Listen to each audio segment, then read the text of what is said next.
بۆ برەودانی زیاتر بە سامانی ماسی لەلایەن سەرمادارێکی سلێمانیەوە 5,000 پەنجە ماسی خرانە چەمی قەشان لە سنووری ماوەت، هەوڵێک بۆ ڕێگریکردن لە کەمبوونەوەی سامانی ماسی کە بەهۆی ڕاوی نایاسایی و گرنگێنەدانی حکومەتەوە مەترسی لەسرە.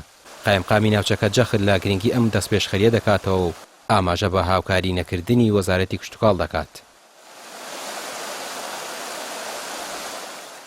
هەنگاوێکە بۆ زیادکردنی سامانی ماسی ئەم چەمە کە بەشێک لە خەڵکەکە دوای کردنەوەی ڕای ماسی دەهاتیان لەسەر ئەم ڕاوە ماسیە. لە هەمان کاتە بەڕاستی ئەمە جەمالەت و جوانیەک بە ڕووبار و چەمەکانمان بەخشێت، جوانیەک بە جوانێکی زیاتر بر سروشت و ژینگەمانە بەخشێت. ئێمە ئەم هەنگاوە بە گرنگ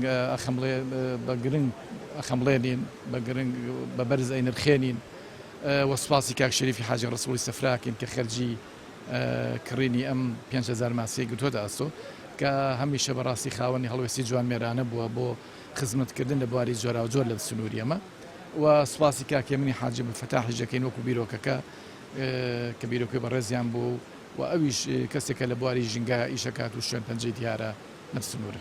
ئەسا وەزارەتی کشتوکاڵ چەند جارێک بۆ بەنداوەکان کردێتی بۆ بەنداکان بەس بۆ چەمەکان تا ئەسانەی کردووە کە بەڕاستی چەمەکانیش شوێنی جگەی خۆیەتی کە گرنگی پێ بدرێت وە ساڵانە بودجەیەکی بۆ تەرخان کرێت هەم بۆ زیادکردنی سامانی ماسی و بۆ جەمالەت و جوانی سروشت و ژینگەکەمان. سەرەڕای گونجاوی چەم و ڕووبارەکان بۆ گەشەی ماسی و بوونە سەرچاوی بژێوی دەیان خێزان، ڕاوی نایاسایی و کارەساتە سروشتیەکان زیانی گەورەیان بەم سێکتەرە گەیاندووە. تەنها لە ساڵی ڕابردوودا لە سنووری ماوەت 40 سەرپێچی ڕاوکردن تۆمار کراون و ڕوبەڕوو یاسا کراونەتەوە.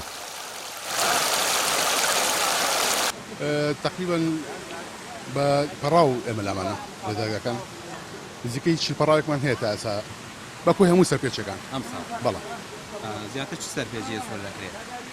وەڵای بەپی وەرزەکانە بڵێ لە کاتی وەرزی قەدەغکردنی ڕاوماسی زیاتر ئەو بابەتان هەیە، لە کاتی بوونی ئاگر و ئەم شتانە پوش و ڕووداوی ئاگرمانەیە تر بەپی وەرزی ڕاوەکان بەڕاستی لە وەرزی قەدەغکردنی ڕاوماسی زیاتر خەڵکێکەیە حەزی لێ سەرپێچیەیە، لە وەرزی کەڵەکەی ئەم شتانە لە کاتی پوشوانش بێگومان ڕووداوی ئاگر زۆرە. بەڕاستی ماسیش زۆر کەم بووە کەم کردووە لێرەکەنە بەحومی کومبەلە و کارە باوانە.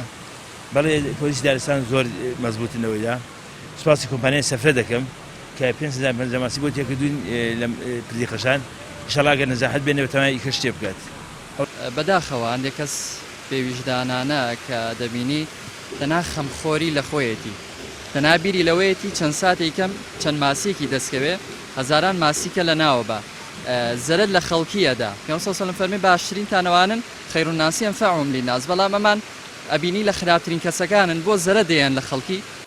کاتێک پاراستن و بژانەوەی سامانی نیشتیمانی ماسی دەکەوێتە سەرشانی سەرمایەداران و دەستپێشخەری کەسێتی، نیشانەی کەم تەرخەمی و خەمساردی جدی دامەزراوە حکومیەکانە کە لە بری داڕشتنی پلانی درێژخایەن بۆ بژانەوەی چەمەکان تەنها بینەری کەمبوونەوەی ئەم سامانە سروشتیان.